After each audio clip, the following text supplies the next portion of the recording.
አንድ ያለችን ምንኖርባት ሀገር ከፍ እናርጋት ታየለን በክብር የመጠቁት ያደጉት ሀገራት በግብር ነው የቆሙት አለማት። ሰላም ጤና ይስጥልን። ይሄ በገቢዎች ሚኒስቴር ምስራቅ አዲስ አበባ አነስተኛ ግብር ከፋዮች ቅርንጫፍ ጽሕፈት ቤት እየተዘጋጀ የሚቀርብላችሁ የዩቲዩብ ዝግጅታችን ነው። ዛሬ በአዲሱ ገቢ ግብር አዋጅ ማሻሻያ ዋና ማሻሻያዎች ጋር ማብራሪያ ለመስጠት ነው እዚህ የተገኘሁት። እንግዲህ በሀገራችን የንግድና ኢኮኖሚ ጋር ተያይዞ አዲሱ የፌደራል ገቢ ግብር አዋጅ ማሻሻያ 1395/2017 ዝርዝር መረጃ በተመለከተ አጠቃላይ ዋና ለውጦች የትኞቹ ናቸው የሚለው ጠቅለል ያለ መረጃ ይዘን ቀርበናል። ይህ እንግዲህ አዋጅ ከደሞዝተኛ እስከ ትላልቅ ድርጅቶች፣ ከዲጂታል ይዘት ፈጣሪዎች እስከ አነስተኛ ነጋዴዎች ድረስ በሚመለከቱ አዳዲስ ለውጦችን አካቷል። እንግዲህ ይህን ስናቀርብ ሁላችሁም ይህን ዩቱብ የምትከታተሉት እስከ መጨረሻ አብራችሁ ልትቆዩ እንጋብዛለን።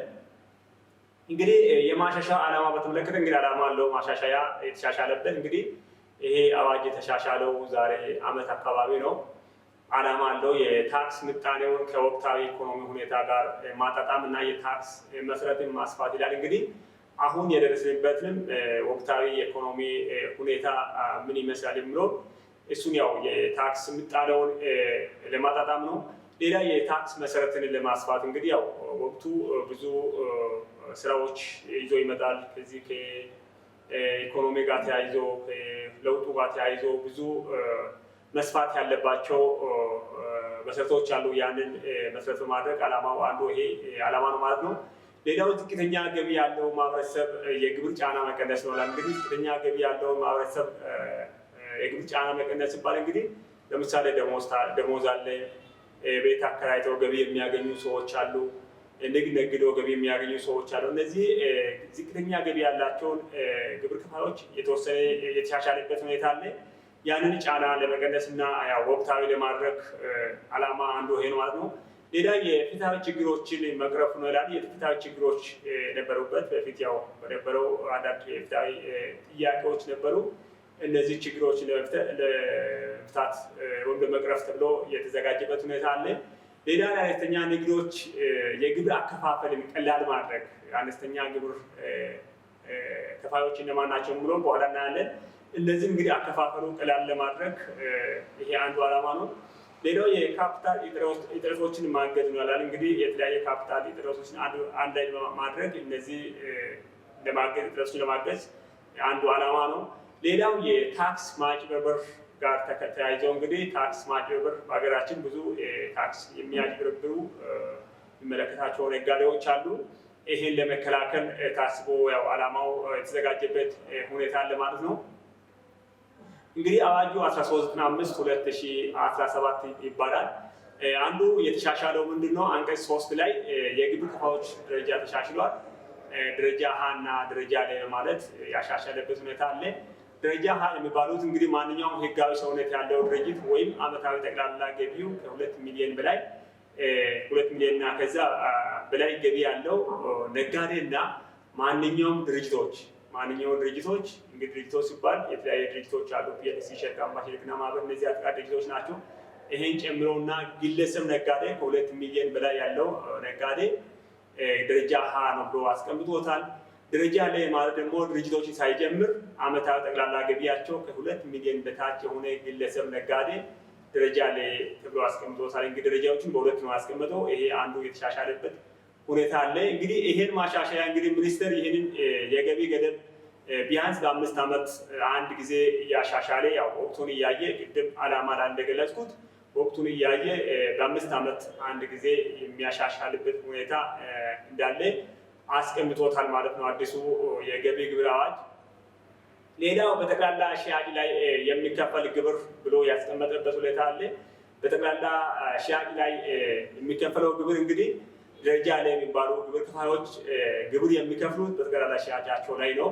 እንግዲህ ጠቅላላ ሽያጭ ደረጃ ላይ ግብር ከፋዮች የተዘጋጀ ቀለል ያለ የግብር ስርዓት አለው ይላል። ቀለል ያለ የግብር ስርዓት ግብሩ የሚሰላው ከንግድ ስራ በሚገኘው ዓመታዊ ጠቅላላ ሽያጭ ላይ ብቻ ነው ይላል። እንግዲህ ግብሩ የሚሰላው ከንግድ ስራ በሚገኝ ገቢ ላይ ነው። ሰንጠረዡን በኋላ ያንዳንዱን እናብራራለን። ስለዚህ ግብሩ የሚሰላው ከንግድ ስራ የሚገኝ ዓመታዊ ጠቅላላ ሽያጭ ላይ ብቻ እንደሆነ ያስቀምጦታል። እንግዲህ ጠቅላላ ሽያጭ ላይ የሚከፈል ግብር ማለት ነው። ከዚህ ጋር ተያይዞ በልዩ ሁኔታ ያስቀመጠበት ሁኔታ አለ። ከጠቅላላ ሽያጭ ቢሆንም የሙያ አገልግሎት ሰጪዎችን አይመለከተውም። ጠቅላላ ሽያጩ ሙያ አገልግሎት ሰጪዎች ማለት የሂሳብ ስራ ሊሆን ይችላል፣ የህግ ሙያ ማማከር አገልግሎት ሊሆን ይችላል። እነዚህና እነዚህ የመሳሰሉት እነዚህ ጠቅላላ ሽያጭ ላይ የሚከፈል ግብር አይደለም።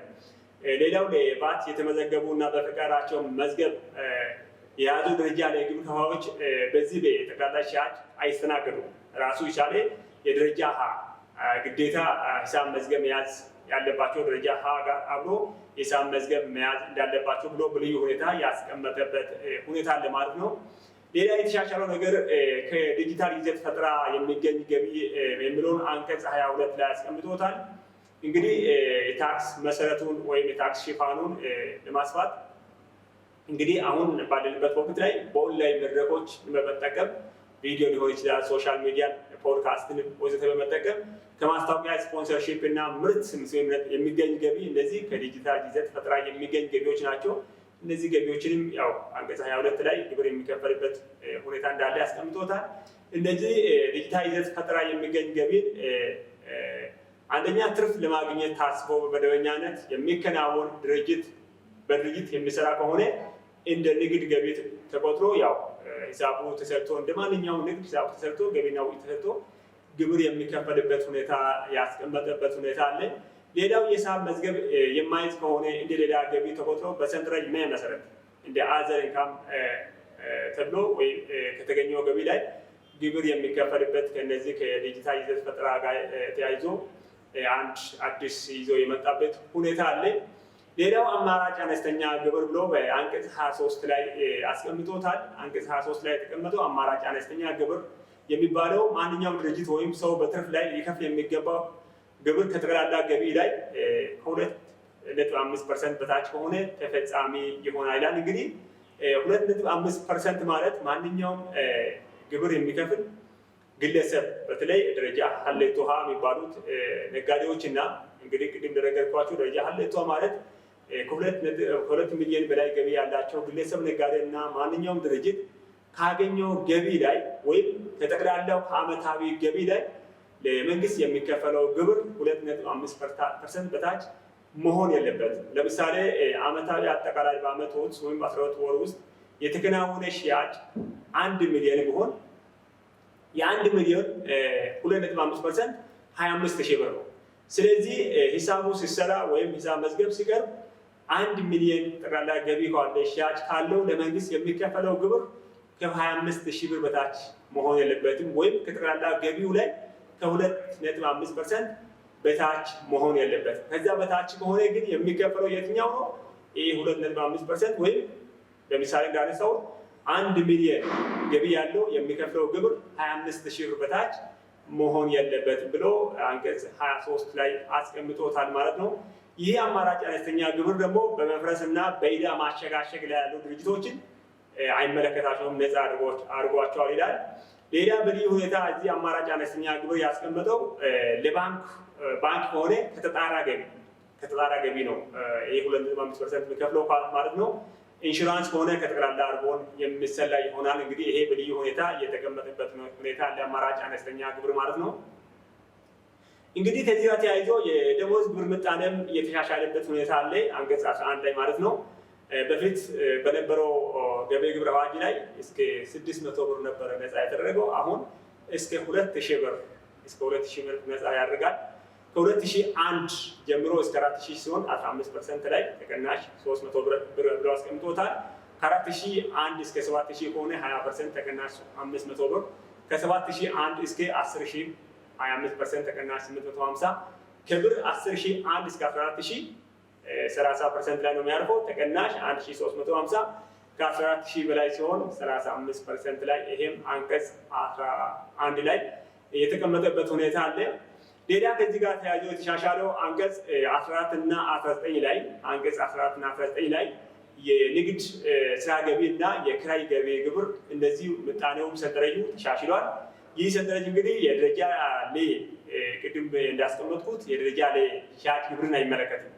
ነገር ግን ደረጃ ሀሌቶ ሀ ሆኖ ግለሰብ የሆኑትን ብቻ ነው የሚመለከታቸው። ግለሰብ ማለት ያው ከ2 ሚሊዮን በላይ ገቢ ያላቸው ነጋዴዎች ደረጃ ሀሌቶ የሚባሉትን ይመለከታቸዋል። እነሱ ነው የሚመለከታቸው ማለት ነው። እንግዲህ ድርጅቶች ከሆኑ ፒኤልሲ፣ ሼር ካምፓኒ፣ ሽርክና ማህበር ከሆነ ይህ ሰንጠረዥ አይመለከታቸውም።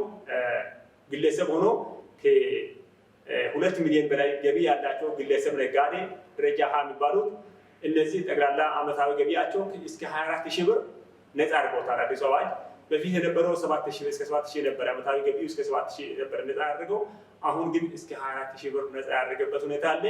ከ24,001 እስከ 48,000 ድረስ 15%፣ ከ48,001 እስከ 84,000 20% ተቀናሽ አለ ማለት ነው። ተቀናሽ ከ24,001 እስከ 48,000 15% ያርፍና ተቀናሽ 3,600 ነው። ከ48,000 እስከ 84,000 20% ያርፍና ተቀናሽ 600 ብር። ከ84,001 እስከ 120,000 25% ተቀናሽ 10,200 አለ። ከ120,001 እስከ 168,000 ብር 30% ያርፍና ተቀናሽ 16,200 አለ። ከብር ከ168,000 ብር በላይ ሲሆን 35% ያርፍና 4,600 ብር ተቀናሽ። በዚህ ልክ የክራይ ገቢ እና የንግድ ገቢ ግብር ምጣኔ አንቀጽ 14 እና 19 ላይ የተሻሻለበት ሁኔታ አለ ማለት ነው። ሌላ የተሻሻለው የደረጃ ላይ ግብር ከፋዮች የሽያጭ ግብር ምጣኔ ነው። አንቀጽ 50 አካባቢ የተሻሻለበት ሁኔታ አለ። በፊት እነዚህ ደረጃ ላይ የሚባሉ ግብር ከፋዮች ሂሳብ መዝገብ የማይዙ ከሆነ ግብር የሚከፍሉት በግምት ነበረ። ነገር ግን አሁን ግን በቀላሉ ቀለል ያለ ሂሳብ ማቅረብ እንደሚችሉ ያስቀመጠበት ሁኔታ ከ0 እስከ 100,000 ብር ድረስ ገቢ የሚያገኝ አመታዊ ገቢያቸው ከ0 እስከ 100,000 ብር ከሆነ 2% ነው ግብር የሚከፍሉት ደረጃ ላይ የሚባሉት ማለት ነው። ሌላው ከ100,000 1 እስከ 500,000 3% ነው የሚከፍሉት። ከ500,000 1 እስከ 1 ሚሊዮን ድረስ 5% ነው የሚከፍሉት። ከ1 ሚሊዮን 1 እስከ 1 ሚሊዮን 500,000 7%። ከብር 1 ሚሊዮን 500,000 1 እስከ 2 ሚሊዮን 9% ሲከፍሉ እና ከ2 ሚሊዮን በላይ ሲሆኑ ወደ ደረጃ ሀሌቶ ሀ የሚመጡበት ሂሳብ መዝገብ የሚይዙበት ሁኔታ አለ። እንግዲህ ያም ሆነ ይህ በፊት የነበረው አሰራር በግምት ሲባል ቲኦቲ የሚከፍሉ ነበረ። የቲኦቲ ቀድሞ እቃ ሽያጭ ከሆነ 2%፣ አገልግሎት ሽያጭ ከሆነ 10% ይከፍሉ ነበር። አሁን ግን ምን አድርጎታል? አጠቃላይ አመታዊ ጠቅላላ ገቢው እስከ 100,000 ብር የሚያገኝ ከሆነ 2% ብቻ ነው የሚከፍለው። ቲኦቲም አይከፍልም። በተመዝጋቢም ስላልሆነ ቲኦቲም የማይከፍልበት ሁኔታ አለ። ለግብር ከፋዮች የተሻሻለበት ሁኔታ አለ ማለት ነው። ጠቅላላው ከፍተኛው ከ1 ሚሊዮን 500,000 እስከ 2 ሚሊዮን ነው።